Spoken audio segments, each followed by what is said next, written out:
Ayan, hello guys! Welcome once again. And again, this is Coach Jeff. Isa na naman pong topic ang i-discuss natin ngayon. And ito po yung about sa two season. Bakit napaka-importante na makapaghanda tayo habang maaga. And of course, maliit o malaki ang kita natin, dapat ma-priority natin yung paghahanda or pagpe-prepare para sa future. Okay, let's go! Sa buhay pala natin, meron dalawang panahon or may dalawang season. Ito yung tinatawag nating productive years, yung number one. Number two, yung non-productive years. Pag sinabi nating productive years, ito yung panahon na maganda yung income natin. May pumapasok sa atin, malakas pa tayo. Sabihin natin between 20 hanggang 60 years of age tayo dito. So sa productive years, may mga time pa tayo or panahon para makarecover. Ito po yung panahon para makapag-produce at makapaghanda or makapag-prepare tayo. Ulitin ko po ang productive years ang panahon para makapaghanda, kumikita tayo, di ba? Malakas. And ito din po yung panahon para makapag-prepare. Para pagdating natin sa number 2, ready tayo. Ano ba yung number 2? Non-productive years. Kasi po sa panahon ng non-productive years, sabihin natin from age 60 pataas hanggang 100, ito po yung retired na tayo. Ito na yung wala na tayong work, mahina na tayo, at higit sa lahat wala na po tayong income. Okay? So pag non-productive years wala ka ng income, ito po yung panahon na umaasa tayo sa kung ano ang napaghandaan natin during productive years. O, di ba? Ulitin ko. Ito yung panahon na dapat may napaghandaan tayo during non-productive years or during productive years kasi para may magamit tayo. So kung wala kang nakapaghandaan, halimbawa ikaw ay OFW, ikaw ay empleyado ngayon, ikaw ay parents, di ba? Hindi ka naghahanda, pero nagpo-produce ka. Sabi natin, nasa 40s ka pa lang, 20s or nasa 50s, importante makapaghanda ka na, makapag-prepare, kasi pagdating ng second season or non-productive years, kung wala kang napaghandaan, malaking problema. Diba? Wala kang maaasahan maliban sa mga anak or ibang tao. Kaya kung titignan nyo po, itong panahon ng productive years, yung number 1, napaka-critical. Kaya po kami nagtuturo dito sa IMG, kaya namin itinuturo itong slide na to, itong sabihin natin, itong platform natin dito sa IMG, kasi ang gusto natin makapaghanda kayo talaga pagdating ng panahon na wala ka ng income or mahina ka na or tumatanda na tayo. Klaro po ba? Kung titignan po natin, no, sa panahon pala ng non-productive years, sabi nga po ni Benjamin Diokno, siya po yung governor ng Bangko Sentral ng Pilipinas, more than 87% ng mga kababayan nating senior citizen ang tumatandang walang sapat na retirement savings or walang retirement fund. Ulitin ko po more than 87%. So ibig sabihin sobrang dami. Halos lahat ng Pilipino pag tumanda, walang sapat na savings pagtanda. Ang tanong ko, ikaw ba? Makakabilang ka kaya dito? So malamang mapapabilang ka sa kanila kung hindi ka po maghahanda. So tignan po natin, kahit ikaw pala ay OFW, kahit po tapos ka sa pag-aaral, malaki yung sweldo mo, maganda yung position mo, may negosyo ka, kung hindi ka po marunong maghanda, sabi nga po, hindi ka po makakaligtas pagdating mo sa pagtanda or non-productive years. Sigurado, kahit anong tinapos mo, financially struggle ka pa din. Maaring makabili ka ng bahay, makaimpo ka ng kotse. Pero yung mga major na pangangailangan mo, ito po ang magkoko sa iyo ng kahirapan. So ang tanong ko sa iyo, kanino ka aasa kung hindi ka nakapaghanda? 'Di ba? So baliwala rin pala yung tinapos mo, baliwala rin pala yung income mo, baliwala din pala ang pagsisikap mo, yung sipag mo kung hindi ka rin makakapaghanda sa non-productive years. Alam nyo ba, dalawa lang ang pwedeng mangyari sa atin sa non-productive years? Number one, magiging pabigat ka sa mga anak mo at ibang tao. Ito po ang karamihan nangyayari. Sabi nga, more than 87%, di ba? Financially struggle pagtanda, pabigat. Pangit pakinggan, di ba? Pero yan yung katotohanan kasi wala kang pinaghandaan. So kanino ka aasa? Sa anak mo. Sino pahihirapan mo? Ang mga anak mo. Di ba? Yun ang mabigat. Pinag-aral mo, pahihirapan mo din pala. Yun yung number one. Number two, pwede ka naman maging maganda ang buhay mo pagtanda. Di ba? Pwede kang maging gabay or suporta or maging blessing sa kanila, sa mga anak mo at maging sa ibang tao or tinatawag nating financially secure ka or financially stable ka. Ngayon, ang tanong ko, saan ka rito mapupunta pagtanda mo? Kung hindi ka naghahanda or hindi ka maghahanda, hindi ka gagawa ng paraan. Ngayong nasa productive years ka, sigurado saan tayo babagsak? Yes po, sa number one ang bagsak natin.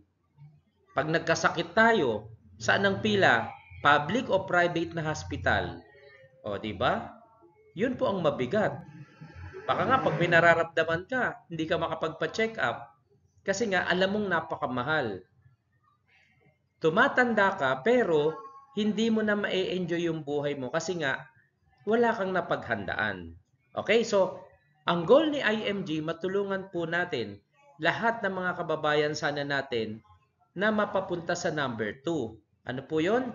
Pagtanda nyo, maging suporta at blessing sa ating mga anak, maging sa ibang mga tao. Paano mangyayari yun? Ulitin natin. Paano mo mararating yun? Importante, during productive years, ngayong malakas ka pa, ngayong may income ka pa, simulan mo na. Alamin mo na paano maghanda, ano-ano yung paraan ng paghahanda, sino ang makakatulong sa iyo para makapaghanda ka.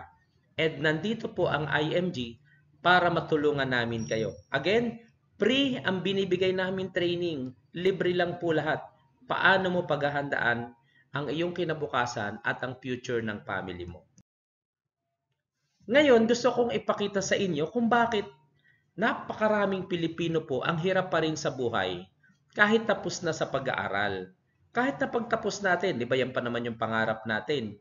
Gusto pa nga nating sabihin, o sabi natin sa mga anak, ikaw yung pag-asa namin. Di ba? Importante ang anak ko mapagtapos ko lang para guminhawa ang buhay. Pero ang katotohanan, hindi po. Kasi kahit mapagtapos nyo sa pag-aaral ang mga anak nyo, eto po ang masamang nangyayari. Sige, tapos sa pag-aaral ang mga anak. Pero yung mga magulang, hindi naman nakapaghanda noong panahon na productive pa sila. O, di ba? Ang senaryo, magulang, hindi nakapaghanda, yung anak nakapag-aral, nakapagtapos, may income. Ito po ang problema. Saan kukuha or sino ang magpo-provide sa mga magulang na hindi nakapaghanda noong panahon ng productive years? Sino ang magpo-provide ng mga groceries, foods, pangangailangan nila pagtanda, mga bills, 'di ba? Mga damit. Ano pa po? Pang-check up, mga maintenance, medicine. 'Di ba ang magpo-provide po niyan yung anak na nakapagtapos sa pag-aaral? Okay lang po 'yon kasi family oriented tayo. Maganda po 'yon, 'di ba? Kaya lang, paano yung pangarap ng anak mo? 'Di ba? Diyan na po nagsisimula na yung kinikita ng bata, nagsisimula na pong maubos kasi doble ang sinusuportahan niya, yung sarili niya at yung magulang niya. Ito pa po mabigat. Paano? Kung isa sa magulang niya ang naospital o nagkasakit, lahat naman magkakasakit, lalo na kapag tumatanda magkakasakit ka talaga. Dalawa pa kayo. Di po ba? Ang problema, walang problema magkasakit eh. Ang problema, nakapaghanda ba ang mga magulang? Sabi nga natin, hindi kayo nakapaghanda. So, ang tendency, yung mga anak, ang magpo-provide. Ito po yung reason kung bakit yung mga anak na nakapagtapos sa pag-aaral, nagsisimula na din pong mabaon sa utang sa kanilang mga trabaho kasi malaki ang hospital bill ng kanilang magulang. 'Di ba? Paano kung namatay? Isa po sa mga magulang ang namatay. Sino magpo-provide ng kabaong, ng lupa, ng mga pangangailangan, lupang paglilibingan? Yan po, anak na naman ang magpo-provide. Ito po ang mabigat. Sumusuporta na nga tayo sa magulang, paano kung yung anak mo nakabuo ng sarili niyang pamilya? Sino po ang uunahin niya? Yung mga magulang o yung mga anak niya o yung pamilya niya? So, mapapansin mo, dalawa na ang sinusuportahan. Yung pamilya niya at yung mga magulang niya na hindi nakapaghanda. Siyempre, yung family, may mga sariling pangangailangan yan, may sariling expenses, yung mga monthly amortization, tuition fees, may sariling foods, may mga bills, 'di ba? Yung other expenses pa nila. And nagkakautang pa sila. So mapapansin mo, nasa sandwich na yung bata. Yun yung tinatawag nating sandwich generation na iipit. Kasi sumusuporta siya sa magulang na hindi nakapaghanda, sumusuporta pa siya sa pamilya niya, sa anak niya at sa asawa niya. So dalawa na po ang sinusuportahan niya. Kaya po nahihirapan ng mga Pilipino. Anong nangyari? Anong naging dahilan? Kasi yung mga magulang hindi nakapaghanda. Kaya tayo, habang wala pa tayo sa stage ng non-productive years, may panahon ka pa mag-recover. May panahon ka pa para mag-prepare. Okay po?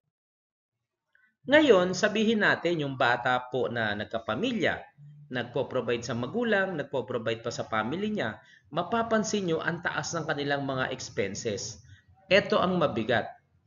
Dahil yung mga magulang noon, hindi rin nakapaghanda, hindi marunong about finances, wala sila ngayong maituturo sa kanilang anak.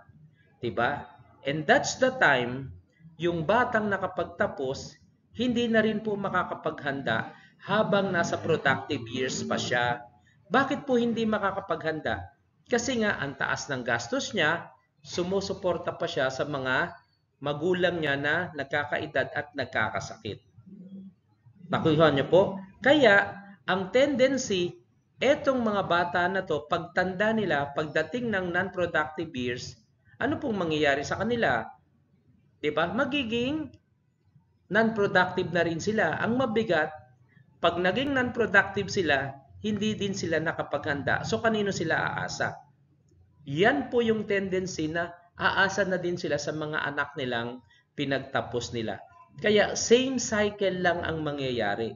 Pinapasa lang natin yung kahirapan. Kasi po, hindi tayo nag-aral paano maghanda. Hindi tayo nagsimula para makapaghanda. So ano po ang goal natin? Ang goal natin ngayon, i-break mo yung cycle. 'Di ba? Dapat putulin mo na sa panahon mo. Huwag kang maging pabigat sa mga anak mo pagdating ng panahon, kagaya ng nangyari sa magulang mo, sa mga ninuno mo, sa lolo at lola mo. Dapat sa iyo na mismo, i-break mo na. Kaya nga, napaka-critical habang ikaw ay may income pa or may trabaho at may oras ka pa. 'Di ba? You still have time to produce and to prepare. Kaya dito sa IMG, gusto namin makapagsimula ka. Gusto namin maturuan ka. Gusto namin ma-realize mo na importanteng sa generation mo, sa panahon mo, dapat ma-break na yung bad cycle. So ngayon, alamin natin, ano yung dapat i-prepare? Alam mo ba yung i-prepare? Paano mo ito sisimulan? Diba? Sige, magpe-prepare ako. Ang problema, ano gagawin ko? Paano ko sisimulan? And sino ba yung mga makakatulong sa akin para makapag-prepare? Diyan po pumapasok yung kaalaman natin sa finances or financial education. Kaya dito sa IMG, pinupush po namin kayong matuto, mag-aral at umattend ng libreng mga training natin. Ngayon, alamin natin, ano ba yung mga dapat nating i-prepare? Ayan, ito po yung tinatawag nating solid financial foundation. Etong 5 na to, itong mga blocks na to, ang dapat pala nating i-prepare. Number 1, healthcare. Number 2, life protection. Pero, dapat nyo pong tandaan itong dalawang bagay sa pagbubuo nitong solid financial foundation or 5 blocks. Dapat mabuo natin silang lahat. Kung gusto mong maging financially secure, maging maayos ang buhay finances mo, sabihin natin, maging worry-free, di ba? Nakaka-stress kaya. Dapat worry-free tayo pagdating sa usaping finances. Dapat mabuo natin itong 5 blocks na to. Number 1, dapat mabuo. Number 2, dapat tama ang pagkakasunod-sunod ng pagbuo. Mamaya makikita nyo kung bakit kailangan dapat nasa sequence tama yung pagkakasunod-sunod. Okay? Number 1, dapat mabuo mo lahat. Number 2, dapat tama ang pagkakabuo. Unahin natin po yung number 1, yung healthcare. Okay, number 1 po. Ayan, ito yung tinatawag nating healthcare, which is meron tayong short-term and long-term healthcare. Okay? Ano po yung short-term and long-term healthcare? So number 1, tanungin natin ng ating sarili. Kailangan bang magkaroon tayo ng healthcare? Di ba? Paano kapag nagkasakit ka ngayong productive?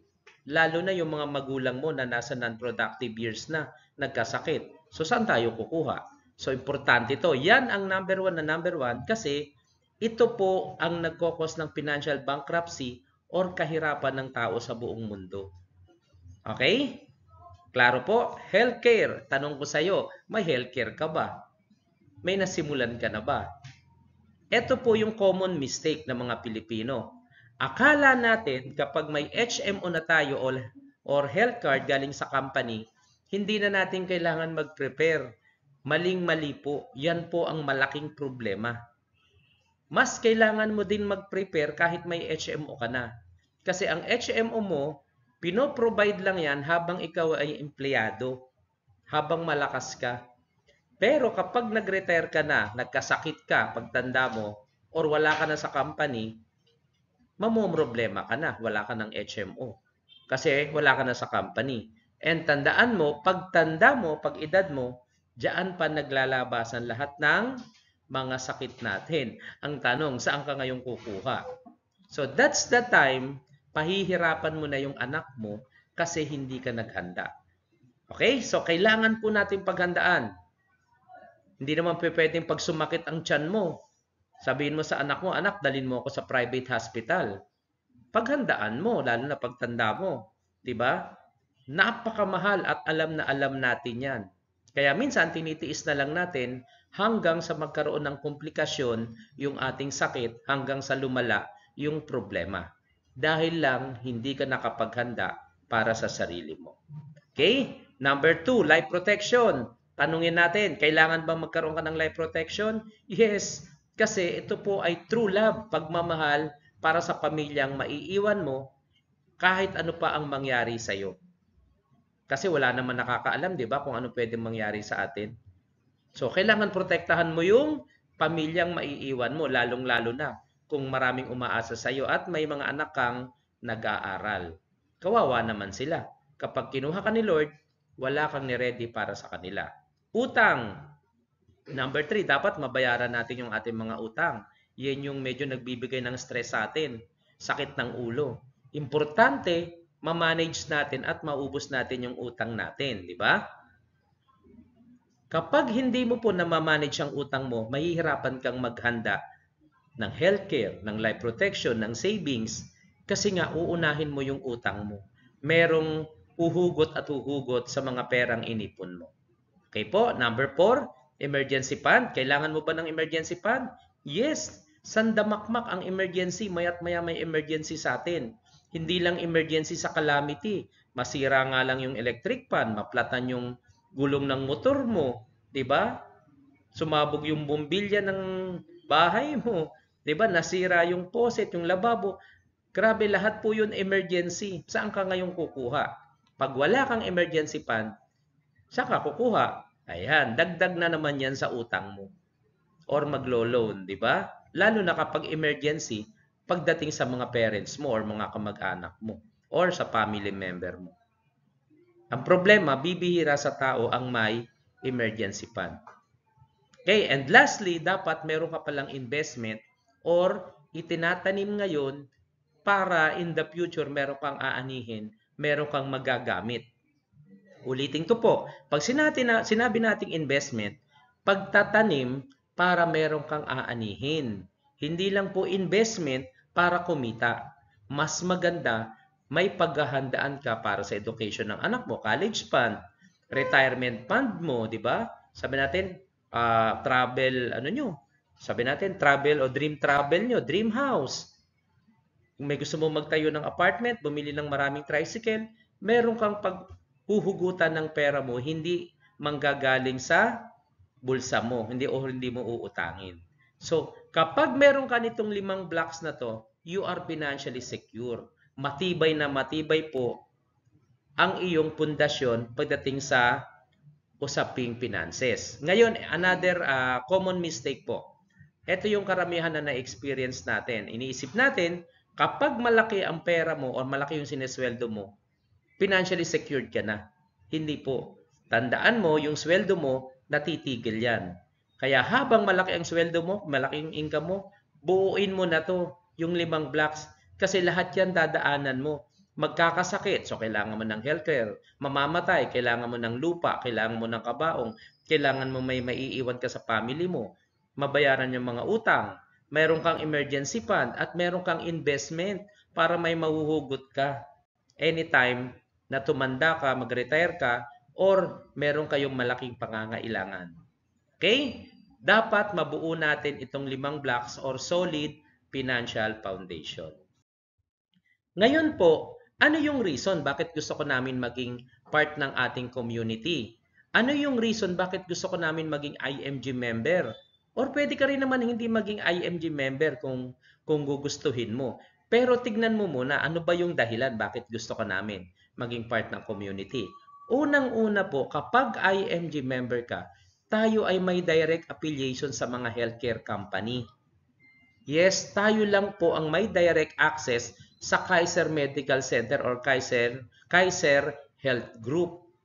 Just imagine, dahil IMG member ka, may access ka na, and alam mo ba, pag naging member ka rito, meron ka pong free and unlimited check-up and consultation sa mga Kaiser Medical Center na matatagpuan po sa SM at Robinson.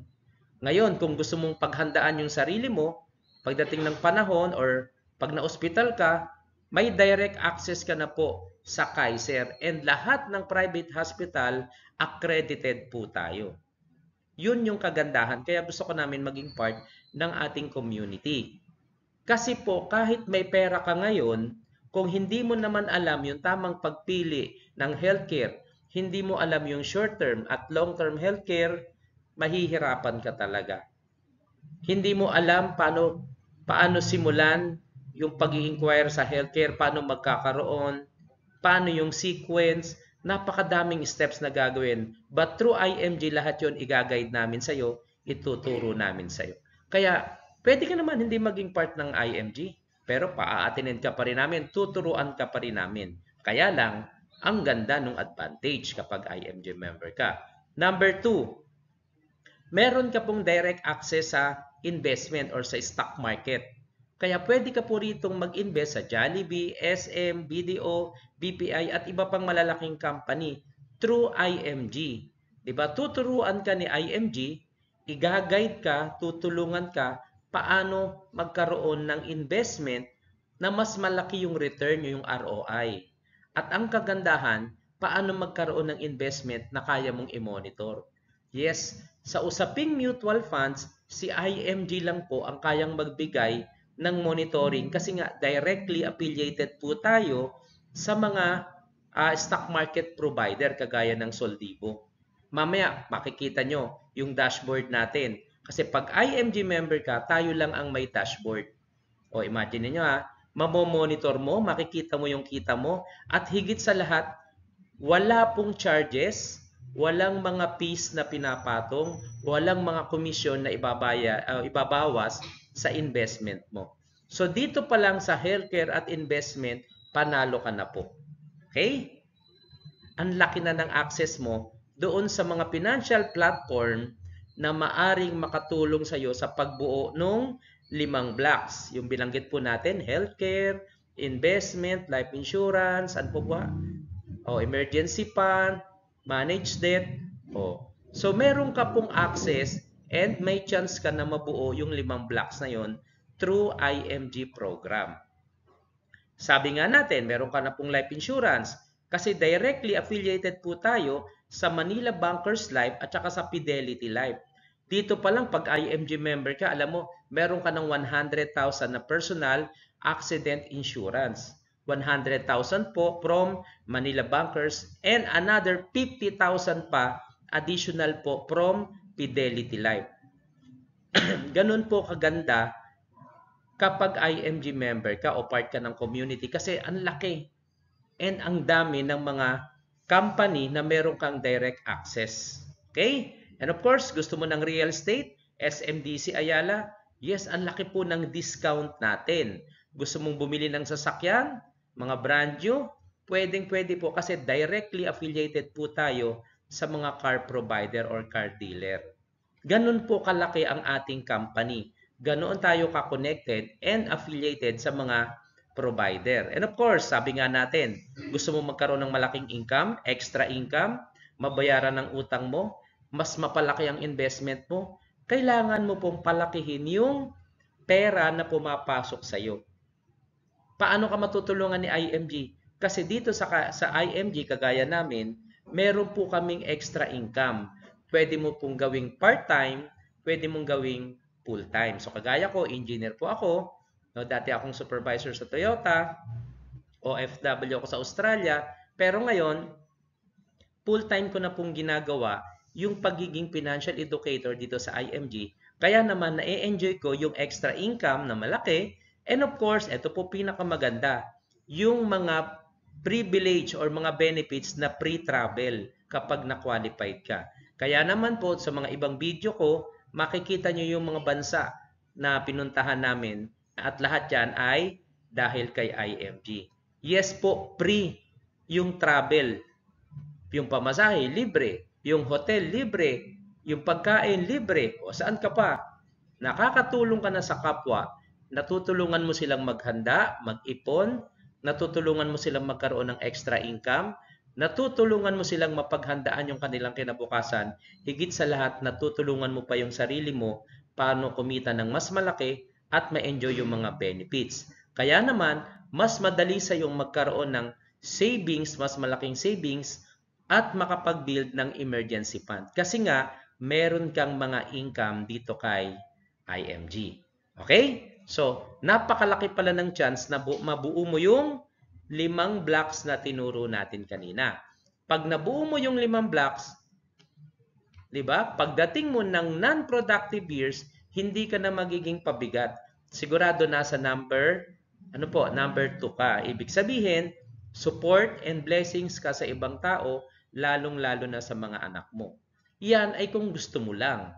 O, di ba? Kung gusto mo lang hindi ka maging pabigat and kung gusto mong ma-enjoy yung buhay mo ngayon hanggang sa pagtanda mo. Again, nasa sa iyo yun. Nasa sa amin ang edukasyon, nasa sa inyo po ang desisyon. Okay? Ngayon po, tignan natin yung usaping stock market. Sabi nyo, sir, kanina, advantage kapag IMG member. Ayan, tignan nyo po. No? Halimbawa, ikaw to, meron kang 10,000 pesos. Ngayon, gusto mong mag-invest sa stock market through mutual fund. Diba, ang takbuhan mo, ano po, BPI, ProLife, MP2 Program, AXA, BDO, Sun Life, lahat po yan mga financial broker. Maganda po yan. Diba? Kasi tutulungan ka na makaipon, tutulungan ka makapaghanda sa future.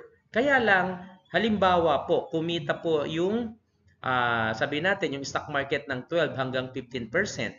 Ano pong mangyayari? Ilang percent ang ibabalik sa iyo? Ang kikitain ng pera mo, sabihin natin, around 3 to 5%. Bakit po? Hindi ka po nila dinaya. Normal lang yan, natural lang yan. Kasi mapapansin mo, ikaw, nandito po sa labas ng company. Pero ang nagmamanage, ang nagbabantay, nagmo-monitor, naglalaro, nag-aaral, yung mga tao na nandito sa loob. Hindi ka po kasali. Tapos, yung pera mo, yung ahente mo, di ba?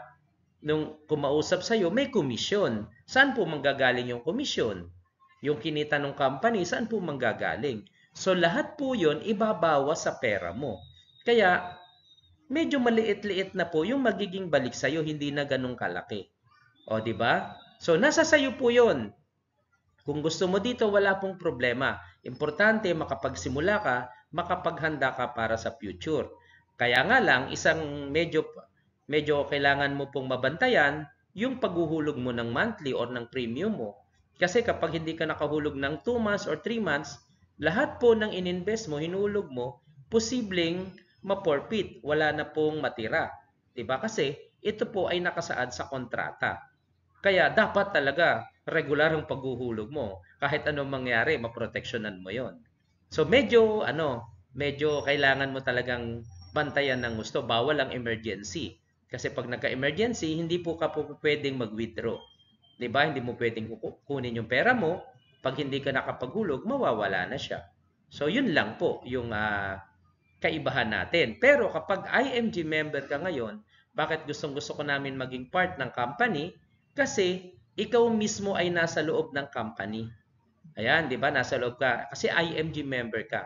Ito po maganda. Sabihin natin, naglagay po ang IMG sa stock market through Soldibo. Kumita po ng 12 to 15%. Alam mo po ba kung ilang percent ang ibabalik sa'yo? Dahil ikaw ay IMG member, dahil ikaw po ay nasa loob at directly affiliated ka na sa mga financial broker and sabay natin sa stock market, wala pong mababawas doon sa kinita mo. 12 to 15% din ang mapupunta sa'yo. Tignan mo po yung malaking kaibahan kapag IMG member ka at hindi ka IMG member. So nasa sayo po yun. Option mo yun. Ikaw po ang bahalang magdesisyon. Pero at least alam mo na, ang kagandahan, mas malaki yung return mo. Ito po ang good news. Hindi ka po required na magdagdag o maghulog every month. Yes, hindi ka po required. Kung ayaw mo maghulog, wag. Kasi savings and investment program mo yon ang itinuturo sa iyo ni IMG. And ang minimum, baka magulat ka po ang minimum po natin ay 20 pesos lang. Pwede kang maglagay or maghulog kahit 20 pesos. Yun po yung kagandahan. Kaya nga po, kahit estudyante, kahit napakaliit pa ng sweldo mo, kayang-kaya mong mag-ipon, kayang-kaya mong mag-invest sa stock market. Okay? Kaya nga po, ini-encourage po namin kayo na maging part ng IMG or maging part ng ating community. So ngayon, tignan po natin, ito po yung tinatawag nating dashboard or investment portfolio. Once na IMG member ka na, sabi ko nga sa inyo, kayang-kaya mong makita lahat ng pera mo, lahat ng hinuhulog mo, kahit pinakamaliit. Unang-una, kapag IMG member ka, meron ka na pong 1,000 pesos na initial na investment. And makikita mo, diba, ayan, 20 pesos po ang nilagay ko rito, minimum. Pwedeng 50 pesos. Bahala ka. Kahit magkano ilagay mo, kahit kailan pwede po. Kasi ikaw ang may control ng iyong finances. Ikaw ang may control ng iyong investment. So mapapansin mo, iba't ibang date po yan. Kahit kailan, pwede kang maghulog. Good news, i-click mo lang yung add subscription, magkakaroon ka na or makakapagdagdag ka na agad. Pwede sa bangko, pwede sa Nuraka, sa Palawan, sa GCash. Marami po tayong access kahit nasa loob ka lang ng bahay. And kung gusto mong mag-withdraw, click mo lang yung request redemption. Kaya lang, palakihin mo muna. Diba? Tandaan mo, kaya po kami nagtuturo na magkaroon ka ng investment para mapaghandaan mo yung kinabukasan mo or yung mga pangangailangan mo pagdating ng panahon. So, nasa sayo po yun, depende sa goal mo po sa buhay. Okay, so yun lang po. Sana marami kayong natutunan. Nakita nyo kung bakit kailangan tayong maghanda ngayon. Bakit napaka-critical itong productive years. Dapat may alam pala tayo. Dapat alam natin yung mga financial blocks na binubuo natin. Lahat po yan ituturo namin sa inyo ng libre. Yung 5 blocks na yon, iisa-isahin po natin. Yung sa stock market, isang area lang po, overview pa lang yon. Okay? Lahat yan, ituturo namin sa inyo paano kayo makapaghanda sa future, paano ka hindi maging pabigat sa mga anak mo, kung OFW ka, paano kang uuwi ng haya-hayang buhay, di ba? Hindi yung kinakabakabahan ka dahil pag nakagraduate sila, yung mga taong tinulungan mo, hindi ka siguradong tutulungan ka nila, lalo na kapag nagkapamilya sila, di ba? Yung pinaghirapan mo, kaya mo palang palaguin, kaya mong itago, kaya mong magtago kahit paunti-unti. Okay? So once again, this is Coach Jeff. Ayan, Jefferson Amposta. Ito po yung aking QR code. Pwede nyo pong barilin, scan nyo. para makita nyo and magkaroon kayo ng access po sa akin. Ito naman po yung aking YouTube channel, Jefferson Amposta. So hopefully mapanood nyo yung ibang mga videos natin. O, di ba? Huwag nyo nang kalimutan i-share. And of course, mag-subscribe kayo para po patuloy kayong mabigyan and ma-update sa mga videos natin. Ngayon, meron din po tayong FB page, pwede nyong bisitahin kasi naka-open naman po siya sa public para at least makita nyo yung mga activities ng grupo, ng IMG, yung mga travels natin, yung mga taong tinuturuan natin, lahat po yan and of course yung mga latest updates from IMG. So once again, this is Coach Jeff. Hopefully, matulungan namin kayo. I-message nyo po ako, kontakin nyo ako para ma-guide ko po kayo for free. Maraming salamat po and God bless.